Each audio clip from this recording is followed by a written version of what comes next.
Photography kit எம்ஐயில் first time photography kit விட்டுறாங்க. நம்ம ஓப்பன் பண்ணி பார்த்துலாமா? இது நமக்கான ஓன் மொபைல் ஆர்டர் கிட். இது ஆர்டர் பண்ணியிருக்கோம், பார்த்துக்கலாமே. இன்னும் மொபைல் வரல, கிட்டு மட்டும் தான் இப்போதைக்கு இருக்குது. மொபைல் பார்த்தீங்கன்னா மண்டே தான். அவன் பாருங்கள் எவ்வளோ தெளிவாக என்ன போட்டிருக்கான்னு. கிட்டு டெலிவரி அப்புறம் தான் மொபைல் ஷிப்பிங் போட்டிருக்கான் எனக்கு. மொபைல் பார்த்தீங்கன்னா மண்டே நமக்கு வந்துடும். நம்ம ஃபோட்டோகிராஃபி கிட்டு ஃபஸ்ட் டைம். இது நீங்கள் தனியாக ஆர்டர் போட்டிங்கன்னா 10,000 999. வாவ்! லென்ஸ் ஓகேங்களா, கேமரா பின்னாடி ஸ்டெயின்லெஸ் தான், ரொம்பலாம் இல்லை, லைக் பிளாஸ்டிக் மாதிரி தான் இருக்குது. இது சைட் கிளிப்பு. இது இங்கிட்ட கான்செப்டே பார்த்தீங்கன்னா இதுதான் ஃபோட்டோகிராஃபி கிட்டு ஓகேங்களா. பேக் கேஸ், இது லாக் ஓகேங்களா. இது பார்த்தீங்கன்னா லாக்.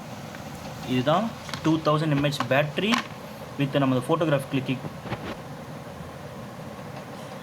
வித் உங்களுக்கு பார்த்தீங்கன்னா கனெக்ட் பண்ணால் உடனே உங்களுக்கு எல்லாமே இது ஆட்டோமேட்டிக்காக உங்களுக்கு ஆப்ஷன் செட்டிங்ஸில் வந்துடும். இதுதான் உங்களுக்கு shutter button, photograph shutter button plus volume plus நீங்கள் photo zoom out zoom in இதை பண்ணிக்கலாம். நம்மளுக்கு மண்டே தான் வருது மொபைலு, நம்ம மண்டே பார்க்கலாம் ஓகேங்களா. ஓகே, தேங்க்யூ, பாய்.